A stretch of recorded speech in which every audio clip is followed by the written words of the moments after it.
Hello, welcome to Manibil, and welcome to chapter 12 of Bernardo Kastrup, or my deconstruction of Bernardo Kastrup's article, the Universe in Consciousness, and we are dealing with, supposedly, with explaining the correlations between brain function and inner experience. Now, this sounds to me like he is violating the paradox that he's pointing out is a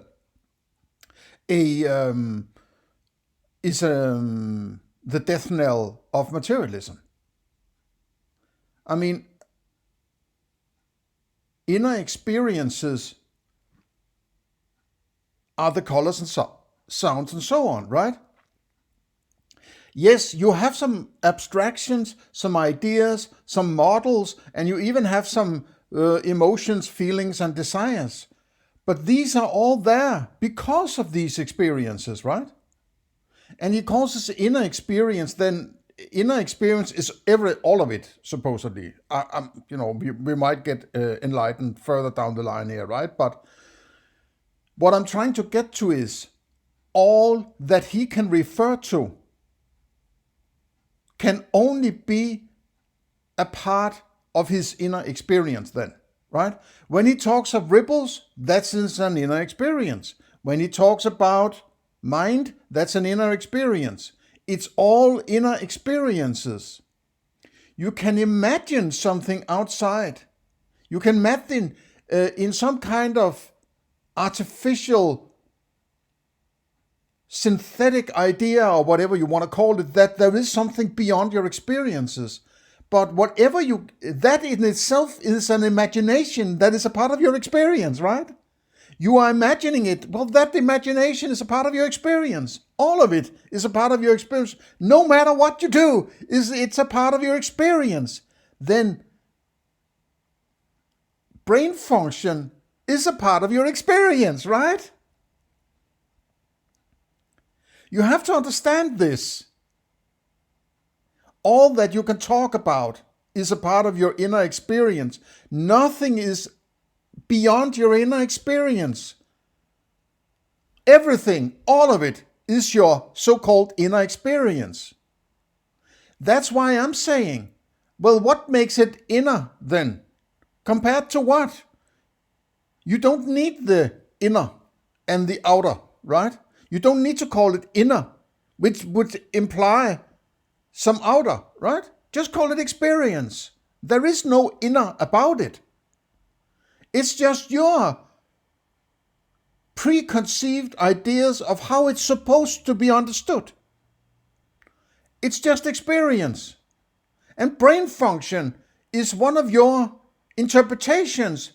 And an interpretation is a part of your inner experience that interprets a particular part of your inner experience. A different part of your inner experience. Some part of your inner experience interprets another part of your inner experience as brain function. Right? So he doesn't even follow his own limitations. Right? Because there is nothing to explain. You cannot explain brain function from an inner experience, because brain function is an inner experience or an interpretation of another inner experience. If that's the relation he wants to make, well, fine. But then he's not talking about any external world, right? So he's violating his own base here, right? He's violating his own sort of artificial dichotomy of the inner and the out, right? And that's why I say it's so important that you state how you get to talk about that external world.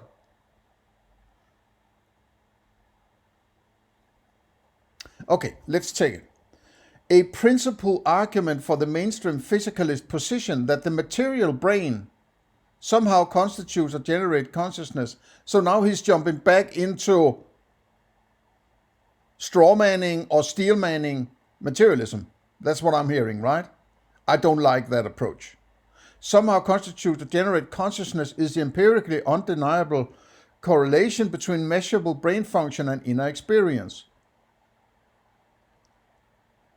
Measurable brain function. but measurable. When you think you're measuring, you're having an inner experience, right? You're opening your eyes, you're listening with your ears, you're tasting whatever, right? There's nothing magical about science as some objectivity that tells you something about an external world. It's your inner experience that you interpret in a particular way, and that interpretation is also an inner experience, right? It's all experience. The way the idealist ontology proposed here accommodates this fact was already implicit in the previous section. A metabolizing body, which includes a functioning brain, is simply the revealed appearance of the dissociated phenomenal field of an alter.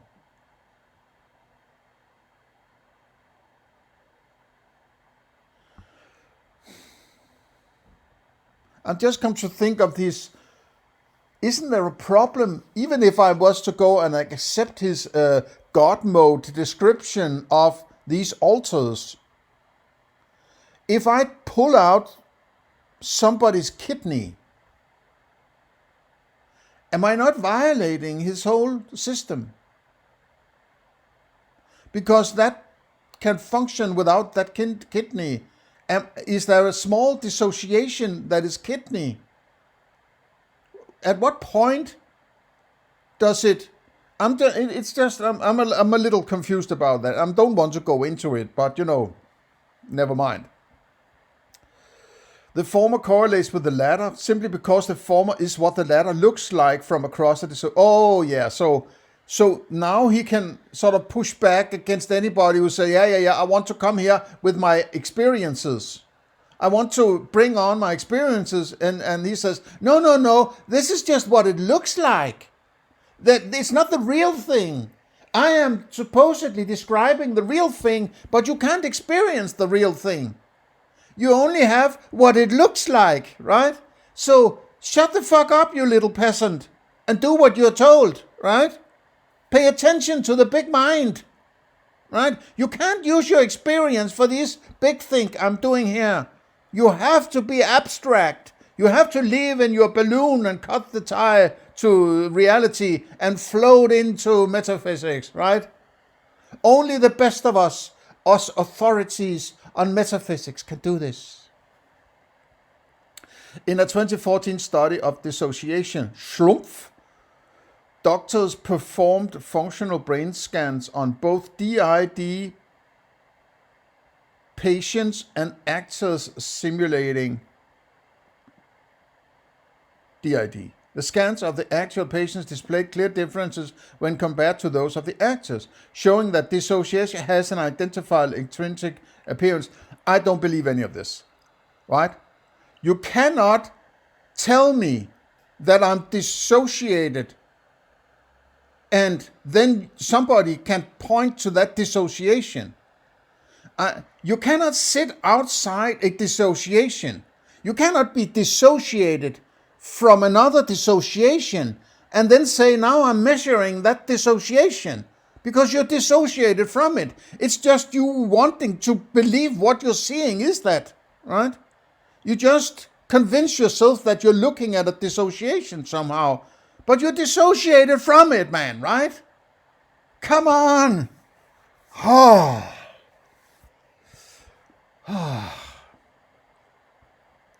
This further substantiates the notion that living organisms such as you and me are the revealed appearance of cosmic level dissociative processes. After all, we now know empirically. No, you can't know anything empirically when you're doing metaphysics, right? Or ontology. That dissociation is identifiable when observed from across the dissociative boundary. Metabolizing bodies are to dissociation.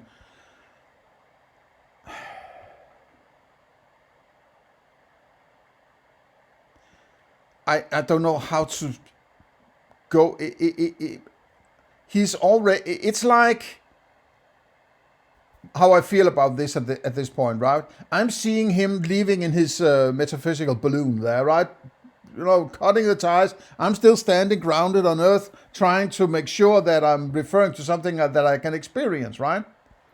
And And I'm trying to describe what he says as he flies away, right? As if it needs to be taken seriously now, right?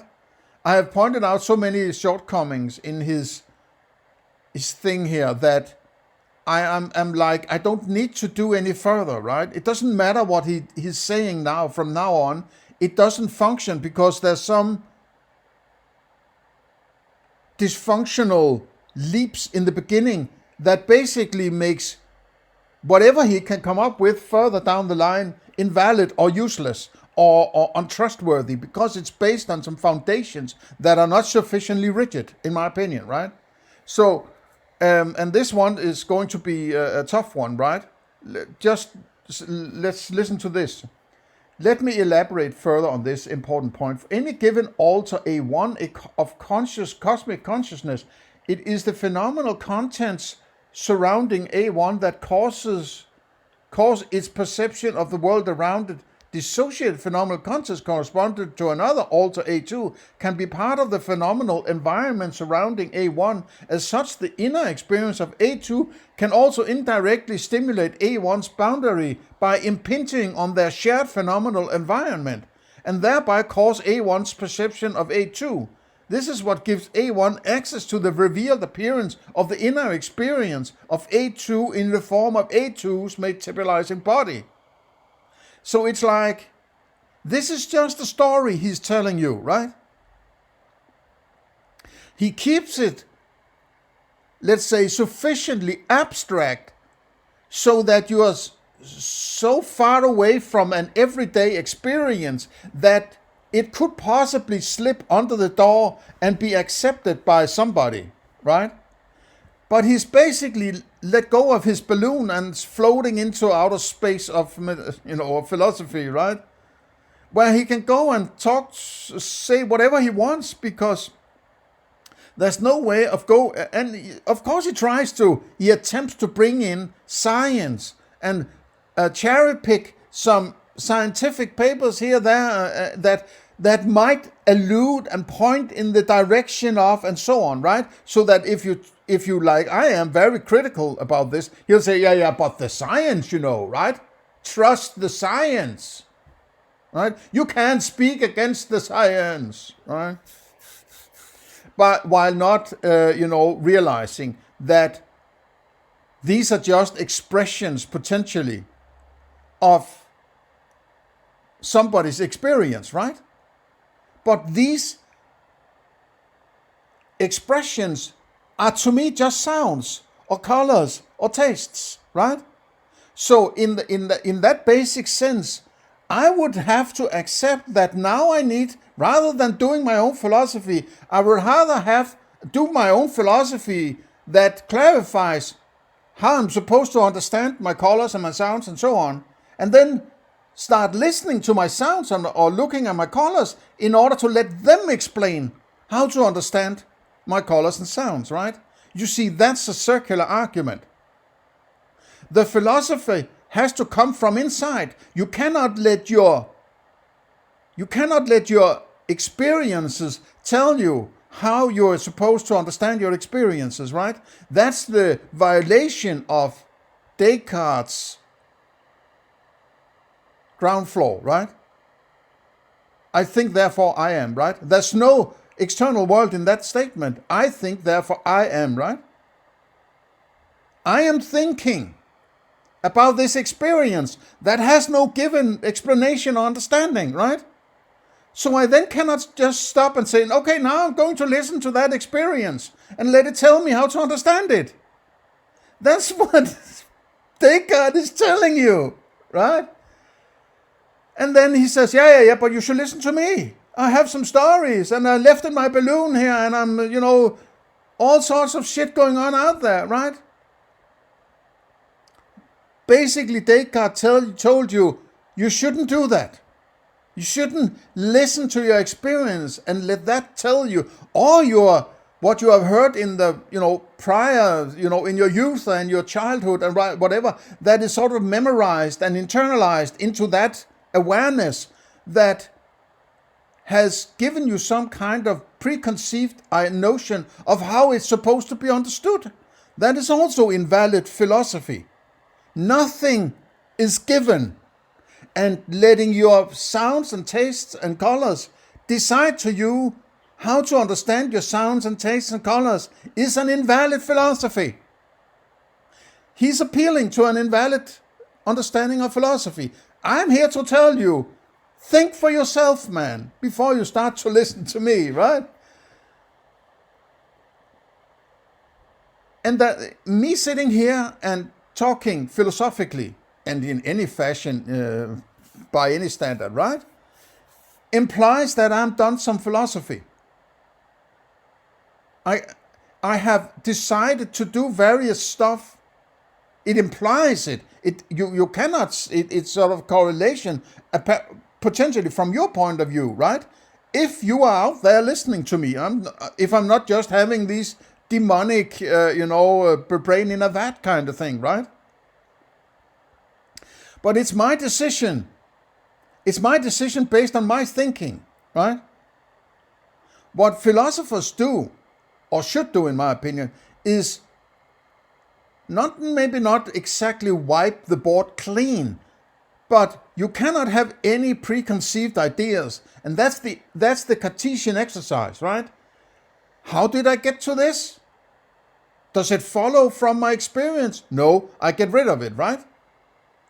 How did I understand this? Did I get some philosophical scrutinization of my understandings? No, get rid of it, right? It doesn't mean you can't get it back somehow using some kind of rigid philosophical argumentation from your insides, right? That you are starting with this reduction base, which might be experience, which I would agree with Descartes, right? And that is the starting point, that is the ground floor, that is the reduction base, right? So all that thinking you need to do before you can start listening to somebody else, right?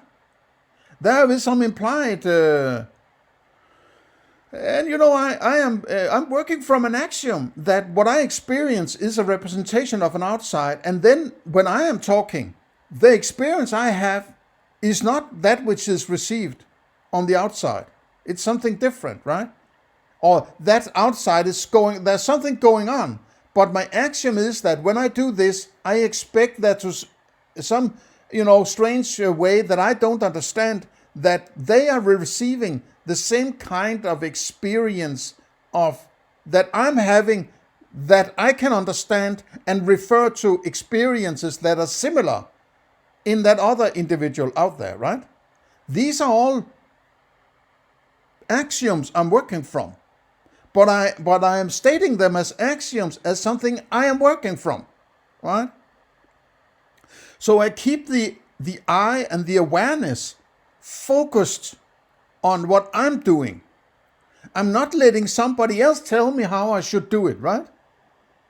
I might be inspired, it might fit into the greater picture of my philosophy, but when I'm doing it axiomatically, I am basically presenting my philosophy, right? And by an axiom, it implies that you don't have to follow it, right? You're free to have your own philosophy, but then I'm free to not interact with you or associate with you, right? If I don't like your philosophy. And the reason why I don't like your philosophy is exactly because I have my own philosophy, right? Because I'm dealing with my experiences. I'm still dealing with my experiences. Whatever is Bernardo Kastrup is just an inner experience to me, right? So don't be careful not to let these particular experiences grow to some understanding of an authority that has to boss you around, right? And that's, I think, is why this Bernardo Kastrup philosophy appeals to religious people, because they have been inflicted with this notion of authority all their life.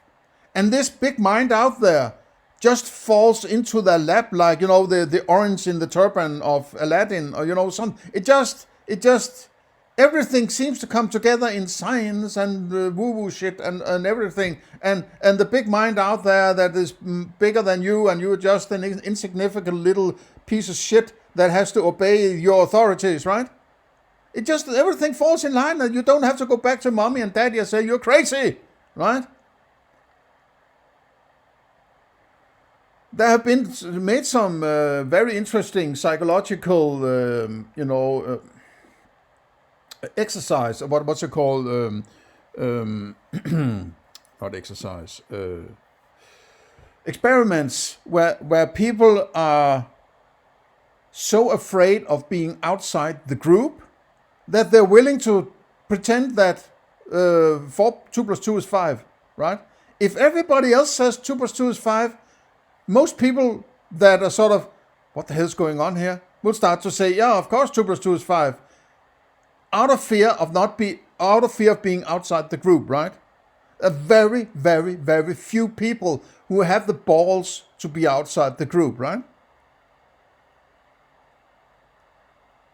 Usually these are the philosophers of old, right?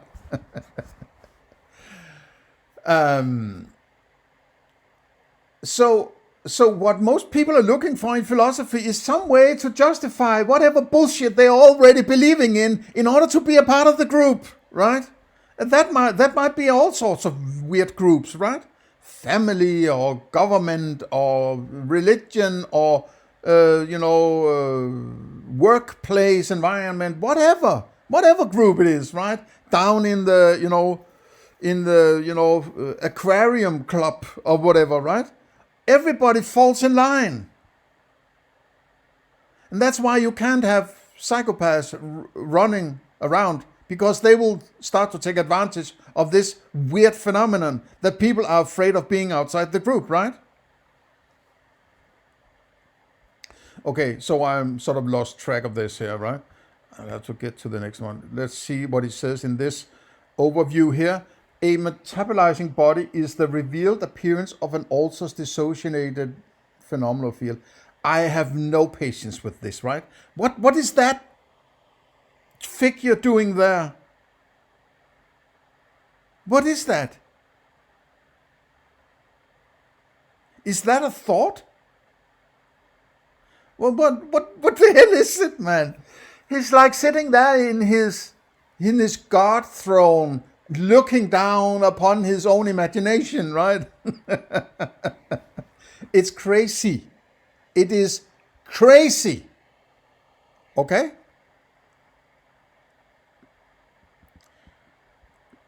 In essence, the claim here is that there is nothing to a metabolizing body but the revealed side, the extrinsic appearance of the corresponding alter's inner experiences. Yet one may object to this by arguing that in many parts of the body seem entirely unrelated to inner experience, whereas certain patterns of brain activity correlate with subjects' reports of experience.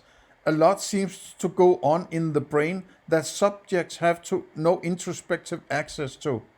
Moreover, what kind of inner experiences does, say, liver function correspond to? What about big toe function? The answer to this objection is precise and compelling, but don't tell me it's compelling, right? But elaborate, specialized enough to have required its own paper, and also by Kastrup apparently. Here I shall simply remind the reader that a subject's lack of metacognitive access to an experience precludes reporting of the experience to self or others, but does not imply absence of the experience from the subject's qualitative field. Oh my God. Now there's a qualitative field. What is that? Right? With the emergence of no report paradigms in neuroscience, we now know, I don't know. There's no we that knows, right? And you can't know about experience before you have clarified what you mean by knowledge. And you need to have settled all this metaphysics and ontology before you can start doing epistemology and arrive at a definition of knowledge. Now we know about, you can't do that. Otherwise, you are violating the understanding of what you mean by know and knowledge. Right? For subjects are often not aware that they have certain experiences. Moreover, as mentioned earlier, there are normal internal dissociations in the human psyche, the foundational claim of depth psychology, that render much of its phenomenal content inaccessible to the reporting ego. Now there's a reporting ego also, right? What was the other ego? He's just coming up with shit on the fly as he goes along. I can't believe how fucking stupid this is, right? I mean, it's not necessarily, maybe it's a strong word to say it's stupid, but it's a sign that I'm letting go of direct experience. I'm going into metaland here. And in metaland, I can just come up with whatever I want because I want it to be there, right? You can't control me. You can't tell me anything. And I can find all these weird psycho, analysis, neuroscientific, whatever, half-ass woo-woo, whatever, right? That, for all I know, have been, some of them have been very much, by other so-called scientists, have been criticized very strongly, whether or not you can actually deduce these kinds of conclusions about these particular experiences, right? But from a philosophical point of view, this is all invalid thinking. Because you cannot base valid thinking on a missing or invalid step earlier in your thinking, right? If you have, thinking from A to C, right? And I find out that step number D is invalid, I don't care about the rest of the philosophy from D and onwards, right? I shouldn't. If I find I might be wrong about the flaw or the error in the thinking, but if I think there's an error in the thinking, I'm sticking to that, right? And I might be wanting to see an error there because I don't like the philosophy in general or whatever. That might be the case. But I'm a psychological human being. So though I'm trying my best to be as neutral as I possibly can, I might have made I might have made an error, right? Where I sort of want to find an error where I don't see one, or why there actually isn't one. But who's going to tell me whether there's an error or not? Not the guy who wrote the article, who will probably be convinced that his is in the right. So who's going to tell me? All those who are pro Kastrup, they will be prone to overlook errors. Those who are against Bernardo Kastrup, who either don't give a shit about him or will find flaws maybe everywhere, right? So I have to trust my own ability to find these flaws, right? I am basically interested in these kinds of philosophy very much because they are foundational to my own philosophy also, at least these kinds of philosophical endeavors, right? But that doesn't mean I should just eat whatever I'm served, right? It has to fit with my own philosophy. And if I don't have my own philosophy in these kinds of areas of philosophical thinking, maybe I should start thinking for myself before I eat somebody else's philosophy, right? Because did they do the same kind of scrutiny? How would you know, right? They can claim whatever they want, basically, right? So that's why I keep stressing that philosophy is about you thinking about your experience, right? It's all about your experience.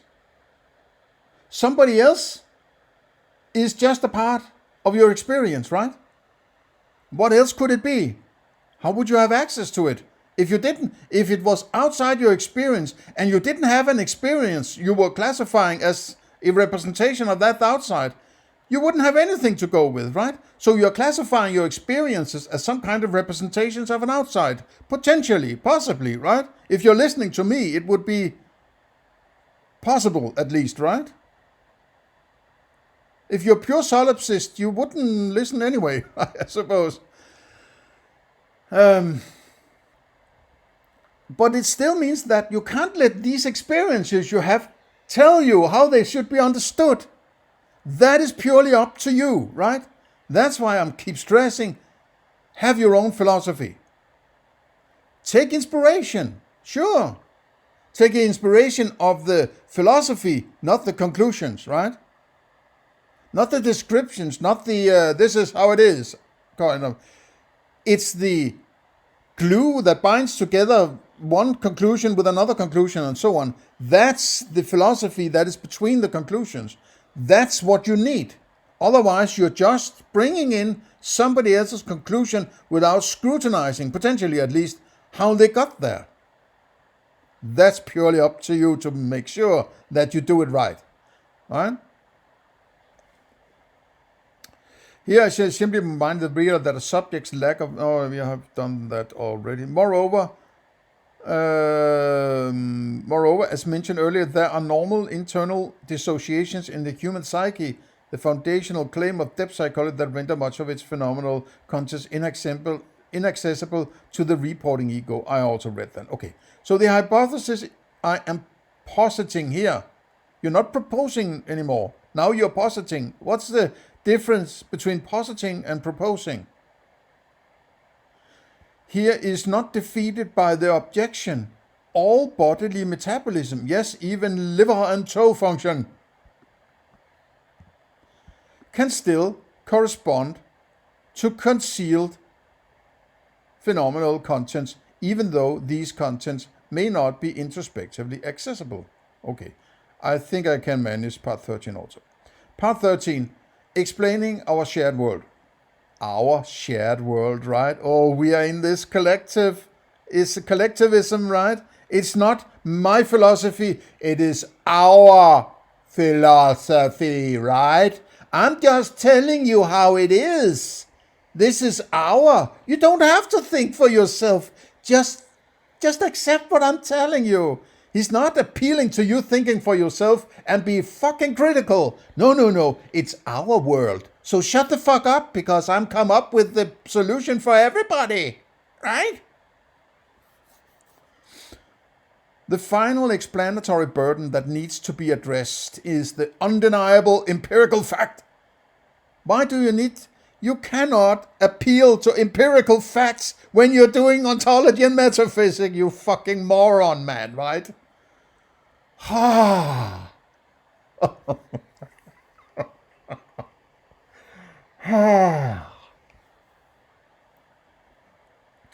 That we all inhabit seemingly the same environment.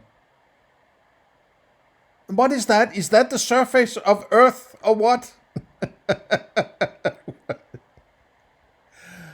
Oh, man.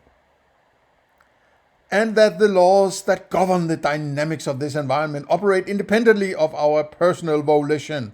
After all, if the world is imagined as implied by idealism, how come we all are all imagining seemingly the same autonomous world?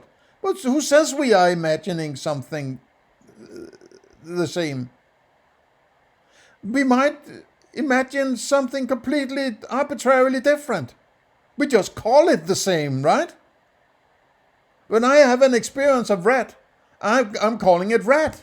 If you have some experience of X instead, then you're calling that red, right? And then when I say red, you say red. But we have completely different experiences. But we use the same term, right? And then you think, yeah, he says red, therefore he's experiencing red. That's the stupid leap he's taking, right? It's moronically stupid. It's absolutely fucking stupid, right? Notice that the existence of a phenomenal environment wherein all metabolizing organisms are immersed. A shared world. What does he mean by shared? It's a fucking enormous claim, right?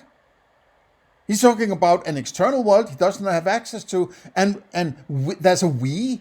There's other individuals who apparently also experiences in his perception, right? Otherwise, how would you be able to talk about them? And if he has created some abstractions out there, he has to be rigid about it, saying, yeah, these are just my abstractions. That cannot be the real thing. Otherwise, I would be describing the actual thing out there. But he can't be. They are mental representations of what he thinks might be out there, right? But now there's this perfect, unchangeable, inexplicable world out there that we all share, and it's all kumbaya now, right? Give me a break, man. Is a direct implication of the argument already developed.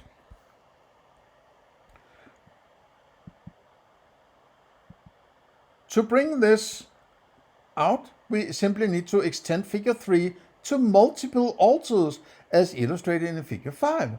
All altars are immersed like islands. Oh, how poetic.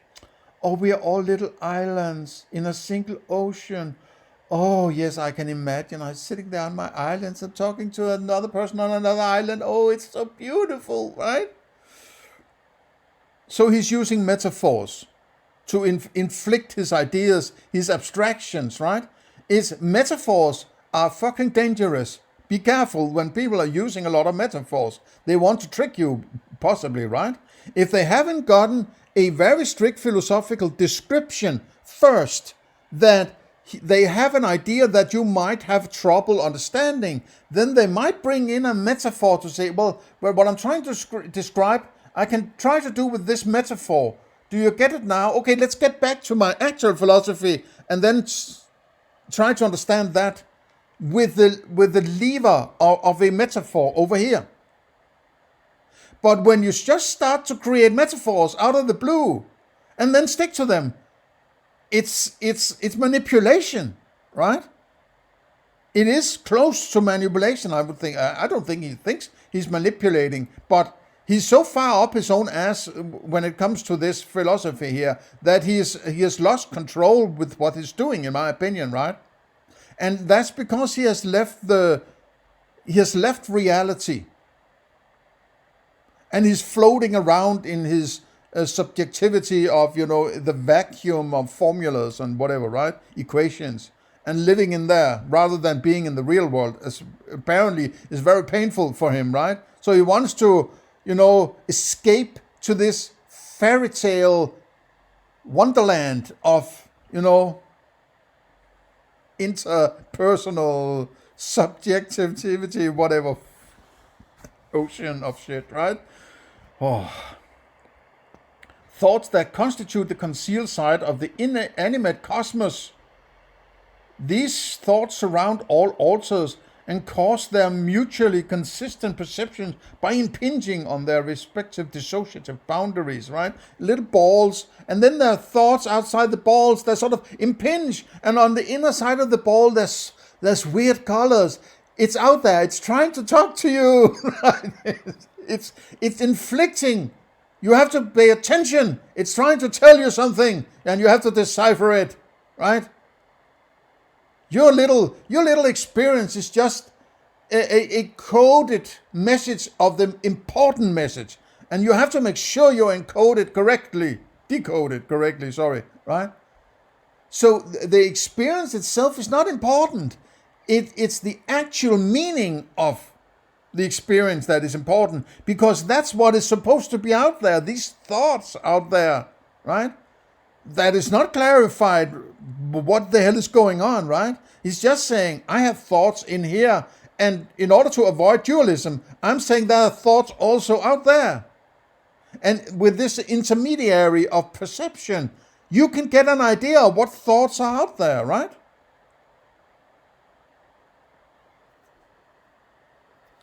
So his text, or his, if he was talking but now he's writing, is his altar apparently is manifesting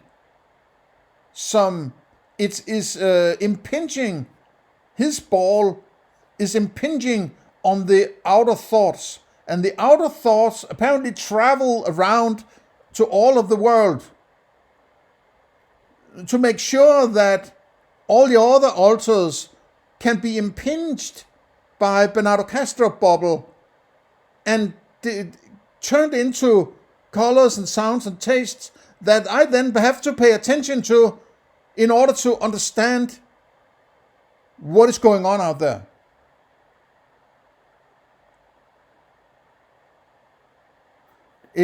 Does this seem parsimonious to you? Right? He's sitting there, look at this drawing here, right? Cosmic consciousness. He is sitting there in his God mode, right? He thinks he's God. He's a philosophical God. He's a philosopher king now, right? Looking down upon the islands of the peasants who are too stupid to understand this big thing, right? I'm sitting out here in God mode, looking down upon the altars. Oh, telling them they should fucking pay attention to their perceptions, right?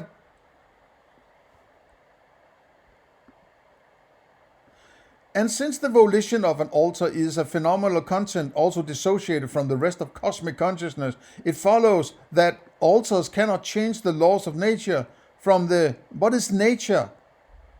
Is thoughts the same as nature? Could it be the laws of thoughts rather than the laws of nature?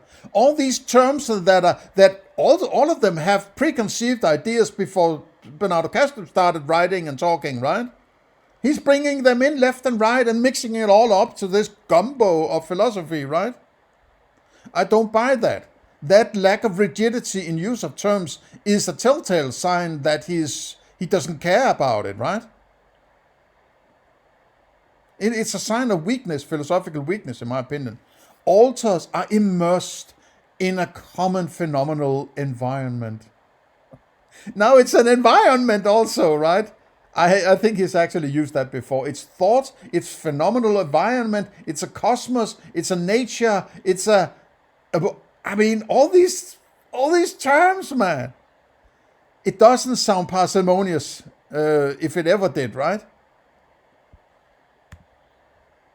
Okay, conclusions. I have elaborated on an idealist. No. You have proposed an idealist ontology, right? You have not elaborated. You might have done some elaboration, but you were supposed to propose something, right? And then you called it also posit. On an idealist ontology that can be summarized as follows. There is only cosmic consciousness. We, as well as other living organisms, are but dissociated altars of cosmic consciousness, surrounded by its thought. So I'm just a little servant of some weird reason that I can't get to, why I have been dissociated. So, and this is sort of something I've heard him talking about recently, that he's a spy for God, right? As if this big mind of cosmic consciousness is creating this little dissociation that has to be looking at the big consciousness itself and observe and create this memory, this logbook of experience of cosmic consciousness, that the cosmic consciousness then can euthanize you later and say, now I'm sucking all the information out of you, right? And that's his reason for living, right? He's the spy for God, right? I have to keep looking around and pay attention and, maintain this logbook about cosmic consciousness. And then he will euthanize me at some point and suck all the logbook out of me, and I'll just disappear. Fucking crazy, man. Ah. We, as well as all other living organisms, are but dissociated altars of cosmic consciousness, surrounded by its thoughts. Yes, it is out there thinking, and it's impinging its thoughts on you, right? You better pay attention, because it's going to suck you dry later, right? And it will not allow you into heaven if you are not doing it right, right? So you have to do what your masters tell you. The inanimate world we see around us is the revealed appearance of these thoughts. the living organisms we share the world with, are the revealed appearances of other dissociated alters. This idealist ontology makes sense of reality in a more parsimonious and empirically rigorous manner than mainstream physicalism, bottom-up panpsychism, and cosmopsychism. Well, I would propose a completely different... I wouldn't propose. I would... Careful, Manny Beale. I would extend a different kind of approach to ontology and metaphysics, right? As I'm trying to allude to here, right? Which is coming up with a functional description of your own experience and how to understand it, right? Before you try to tell everybody else, you need to have established sufficient philosophy that explains why you're doing it. Why are you talking? Because your talking is just an experience, right? And what philosophy needs to be settled in order for you to explain to potentially somebody else you are communicating with why you're communicating? Because for all you know, all I know, I'm just having experiences, right? Like Descartes said. So it's this taking something, I need to take something for granted in order to start talking.